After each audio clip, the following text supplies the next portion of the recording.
আজ বিকেলের ওয়েদারটা ভীষণ সুন্দর ছিল। ঝিরিঝিরি বৃষ্টি পড়ছিল, মেঘের দল আকাশে ভেসে বেড়াচ্ছিল। প্রকৃতির এই অপরূপ সুন্দর দৃশ্য আমি জানালার কাছে দাঁড়িয়ে উপভোগ করছিলাম। মাঝে একটু মনে হলো বই পড়তে ইচ্ছে করলো, তাই বইটা নিয়ে বসে গেলাম। বেশ অনেক দিন পর আমি বই নিয়ে বসলাম। বেশ কিছুক্ষণ বসে বসে বই পড়ে নিলাম। না, আর ভাল লাগছে না বই পড়তে। এবার তো আপনাদেরকে একটা রেসিপি শেয়ার করতে হবে নাকি? তাহলে চলুন আজকে রেসিপিটা দেখে নেওয়া যাক। আজ একটা হেলদি আর টেস্টি রেসিপি আপনাদেরকে শেয়ার করব, চটপটাও বটে। রেসিপিটা দেখতে ভুলবেন না কিন্তু। তাহলে চলুন রেসিপিটা দেখে নিই। এটা বানানোর জন্য আমি কিছু সবজি নিয়েছি, গাজর, টমেটো আর ধনেপাতা। এগুলোকে বেশ ভালো করে ধুয়ে নিয়েছি।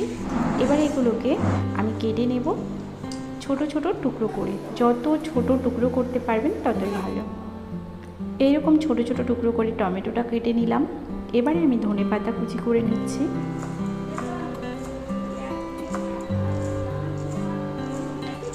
আমি 7 থেকে 8টা মতো রসুন নিয়েছি। রসুনগুলোকে একেবারে কুচি কুচি করে কেটে নেব। আপনারা এখানে চাইলে রসুন বাটাটাও ইউজ করতে পারেন, তবে আমি এখানে রসুন কুচি করে দেব। এবারে আমি 2টো কাঁচা লঙ্কা কেটে নিচ্ছি। ঝাল এর থেকে বেশি পছন্দ করলে অবশ্যই বাড়িয়ে দিতে পারেন। এবারে আমি পেঁয়াজ কুচি করে নিচ্ছি, একটা মিডিয়াম সাইজের পেঁয়াজ। পেঁয়াজটা কুচি করা হয়ে গেল। এবার আমি একটা গাজর ছোট ছোট টুকরো করে কেটে নিচ্ছি। যত ছোট করতে পারবেন তত কিন্তু ভালো, আমি আবারও বলে দিলাম। এবারে আমি একটা প্যান বসিয়ে দিলাম। আমি কিছুটা কাবুলি ছোলা নিয়েছিলাম। এগুলো সারা রাত ভিজিয়ে তারপর এর মধ্যে একটু সামান্য লবণ দিয়ে আমি এটাকে সেদ্ধ করে নিয়েছিলাম। তারপর এর মধ্যে দিয়ে দিলাম সরিষার তেল। সরিষার তেলটা খুব ভালোভাবে গরম হয়ে গেলে আমি এর মধ্যে দিয়ে দেব কুচিয়ে রাখা রসুন। রসুনটা দেওয়ার পর আমরা সেই সেদ্ধ করে রাখা ছোলাগুলোকে দিয়ে দিলাম। ছোলাগুলো দিয়ে কিছুক্ষণ 1 মিনিট মতো নাড়াচাড়া করার পর এর মধ্যে কুচি করে রাখা গাজরটাও দিয়ে দিলাম। গাজরটাও দিয়ে আমি একটু নেড়ে নেব। এবারে এর মধ্যে দিয়ে দেবো জিরে গুঁড়ো, শুকনো লঙ্কা গুঁড়ো আর একটু হলুদ গুঁড়ো। শুকনো লঙ্কাটা চাইলে আপনারা স্কিপ করতে পারেন।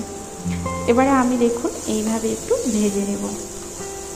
এবারে উপর থেকে একটু ধনেপাতা, টমেটো দিয়ে দেব, দিয়ে আবারও কিছুক্ষণ একটু রান্না করে নেব। স্বাদ মতো একটু লবণ দিয়ে দেব। আমার যেহেতু আগে লবণ দেওয়া ছিল তাই আমি ওটার পরিমাণ বুঝে লবণটা দিয়েছি। এবারে আমি এর মধ্যে দিয়ে দিলাম পেঁয়াজ। পেঁয়াজটাকে দিয়ে খুব বেশিক্ষণ ভাজবো না, অল্প একটু ভেজে নিয়ে আমরা এটাকে নামিয়ে নেব। এটা কিন্তু আমাদের রেডি। এবারে উপর থেকে একটু কাঁচা লঙ্কা কুচি ছড়িয়ে দিচ্ছি, আর একটা সেদ্ধ ডিম, কিছুটা গাজর লম্বা লম্বা করে কেটে নিয়েছি, পেঁয়াজ। আজকের এই হেলদি টেস্টি রেসিপিটা আপনাদের কেমন লাগলো জানাতে ভুলবেন না কিন্তু। আজকের রেসিপিটা এই পর্যন্তই থাকছে। আবার অন্য কোনো রেসিপি নিয়ে দেখা হবে। ততক্ষণ ভালো খান, সুস্থ থাকুন, টাটা।